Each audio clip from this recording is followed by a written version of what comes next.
Hi, welcome back to study with Janu. என்னோட சேனலில் first long video இது.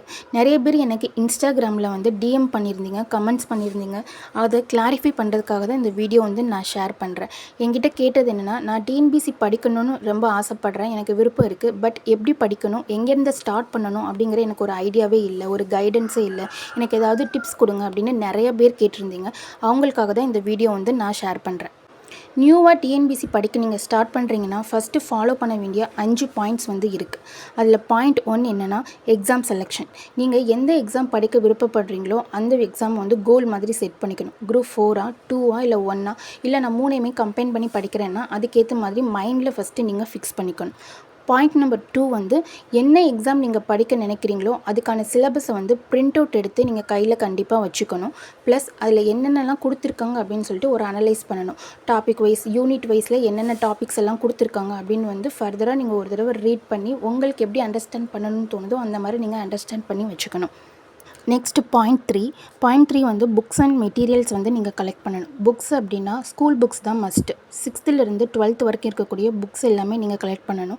ப்ளஸ் மெட்டீரியல்ஸ் அப்படின்னா அவுட் சோர்ஸ் புக்ஸ் எல்லாமே என்னால் அமௌண்ட் கொடுத்து அஃபோர்ட் பண்ண முடியல அப்படின்னா பிடிஎஃப் வந்து நீங்கள் கலெக்ட் பண்ணி வச்சுக்கணும். நான் யூஸ் பண்ணுற பிடிஎஃப் எல்லாமே என்னோட டெலிகிராம் சேனலில் வந்து நான் ஷேர் பண்ணுறேன். உங்களுக்கு யூஸ்ஃபுல்லாக இருந்துச்சுன்னா அதில் ஜாயின் பண்ணி அதை யூஸ் பண்ணிக்கோங்க. நெக்ஸ்ட்டு வந்து point 4 consistency and time management. Consistency அப்படின்னா நான் ஃபஸ்ட்டு இப்போ நான் டிஎன்பிசி படிக்கணும்னு விருப்பப்படுறேன். நான் ஃபஸ்ட்டு ஒரு 2 days படிக்கிறேன். அப்புறம் எனக்கே தெரியாமல் ஒரு 5 days வந்து கேப் ஆகிடுது. நான் திருப்பி மறுபடியும் ரீஸ்டார்ட் பண்ணுறேன். பண்ணுறது வந்து ரொம்ப ரொம்ப தப்பான விஷயம். நானும் அதை தான் பண்ணிகிட்ருந்தேன். ஸோ அதனால தான் எனக்கே ஒரு சேலஞ்சு மாதிரி நான் 100 days சேலஞ்ச் வந்து வச்சுருக்கேன். ஸோ அதே மாதிரி நீங்களும் வந்து கண்டினியூஸாக படிக்க ட்ரை பண்ணுங்கள். ஒரு நாள் எவ்வளோ நாள் நீங்கள் ஒரு நாள் வந்து பிஸியாக இருந்தாலுமே சரி 1 hour படிக்கிறதுக்கு ட்ரை பண்ணுங்கள். ஸோ ஒரு நாள் கூட ஸ்கிப் பண்ணாமல் கண்டினியூஸாக படிங்க. அப்போ தான் உங்களுக்கு வந்து அது ஹெல்ப்ஃபுல்லாக இருக்கும். எல்லோரும் என்கிட்ட சொன்னது என்னென்னா, நான் வந்து ஒர்க் போகிறேன், ஹவுஸ் ஒய்ஃபாக இருக்கேன், எனக்கு பேபி இருக்குது, வீட்டில் இருக்கிற வேலைனா பார்க்குறேன், ஸோ எனக்கு டைமே கிடைக்க மாட்டேங்குது, நான் எப்படி படிக்கணும்னு எனக்கு தெரியவே இல்லை அப்படின்னு சொல்கிறீங்க. என்கிட்ட கேட்டிங்க அப்படின்னா எல்லாருனாலையும் வேலைக்கு போனாலும் சரி, வீட்டில் இருந்தாலும் சரி, ஒர்க் இருக்குது அப்படி என்ன தான் இருந்தாலும் ஒரு ஆளால் ஒரு நாளைக்கு வந்து கிட்டத்தட்ட 2 hours-லேருந்து 3 hours வரைக்கும் கண்டிப்பாக படிக்கிறதுக்கு ஸ்பெண்ட் பண்ண முடியும். இப்போ நீங்கள் மார்னிங் எந்திரிக்கிற டைமை விட ஒரு 2 hours வந்து முன்னாடி எந்திரிச்சிடுங்க. அந்த 2 hours-ஐயும் வந்து படிக்கிறதுக்கு ஸ்பெண்ட் பண்ணுங்கள். அதே மாதிரி நைட் எப்போ நீங்கள் தூங்குவீங்களோ அதை விட 1 hour எக்ஸ்ட்ரா வந்து படிக்கிறதுக்கு ஸ்பெண்ட் பண்ணுங்கள். ஸோ இந்த மாதிரி நீங்கள் கால்குலேட் பண்ணிங்க அப்படின்னா ஒரு நாளைக்கு 2 hours-லேருந்து 3 hours வரைக்கும் கண்டிப்பாக எல்லாராலையும் படிக்க முடியும். ஸோ அதுக்கப்புறம் டே இன்க்ரீஸ் ஆக நீங்கள் கொஞ்சம் கொஞ்சமாக டைமையும் வந்து அதிகப்படுத்திக்கோங்க. ஸோ இதுதான் டைம் மேனேஜ்மெண்ட். அடுத்து பாயிண்ட் 5 என்னென்னா ரிவிஷன் அண்டு டெஸ்ட் போட்டு பார்க்குறது. இப்போ நீங்கள் வந்து 10 லெசன் வந்து நான் படிக்கிறேன், நான் கண்டினியூஸாக படிச்சுட்டு போகிறேன் அப்படிங்கிறது வந்து ரொம்ப ரொம்ப தப்பு. நீங்கள் ஒரு லெசனை படித்தாலும் அதை 10 times வந்து ரிவிஷன் பண்ணி அதை தரவாக பண்ணிக்கிறது தான் ரொம்ப ரொம்ப நல்லது. ஸோ உங்களுக்கு ஏற்ற மாதிரி உங்களோட எப்படி மெமரி கெப்பாசிட்டி இருக்குமோ அதுக்கேற்ற மாதிரி 3 days-க்கு ஒன்ஸ் இல்லைனா 1 week-க்கு ஒன்ஸ் வந்து நீங்கள் கண்டிப்பாக வந்து நீங்கள் படித்தது எல்லாமே வந்து ரிவைஸ் பண்ணிக்கோங்க.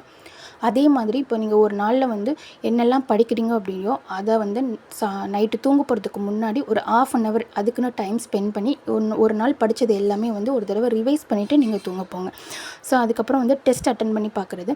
நீங்கள் என்னெல்லாம் படிச்சிருக்கீங்களோ அது டாபிக் வைஸாக சரி இல்லை சிலபஸ் வைஸ் எப்படியாவது வந்து டெஸ்ட் அட்டன் பண்ணி பாருங்கள். நான் கம்மிங் டேஸில் வந்து ஃப்ரீ டெஸ்ட் பேட்ச் இல்லை டெஸ்ட் போட்டு பார்க்குறதுக்கான வெப்சைட் இது எல்லாமே உங்களுக்கு ஷேர் பண்ணுறேன். அது உங்களுக்கு யூஸ்ஃபுல்லாக இருக்கும்.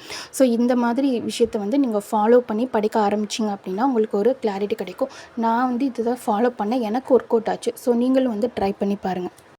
நெக்ஸ்ட்டு வந்து நிறைய டவுட் வந்து கேட்டிருந்தீங்க. எந்தெந்த சிலபஸ் வந்து எப்படி படிக்கணும், தமிழ் எப்படி படிக்கணும், பாலிட்டி எப்படி படிக்கணும், இந்த மாதிரி கேட்டிருந்தீங்க. ஷெடியூல் எப்படின்னு எனக்கு ஷேர் பண்ணுங்கள் அப்படின்னு சொல்லியிருந்தீங்க. அது எல்லாமே நான் கம்மிங் வீடியோஸில் வந்து உங்களுக்கு 1 by 1 ஷேர் பண்ணுறேன். ஸோ இதில் ஏதாவது டவுட் இருந்துச்சு அப்படின்னா கமெண்ட்ஸ் பண்ணுங்கள், நான் அதை கிளியர் பண்ணுறேன். நாளைக்கு இன்னொரு வீடியோவில் பார்க்கலாம். பாய்.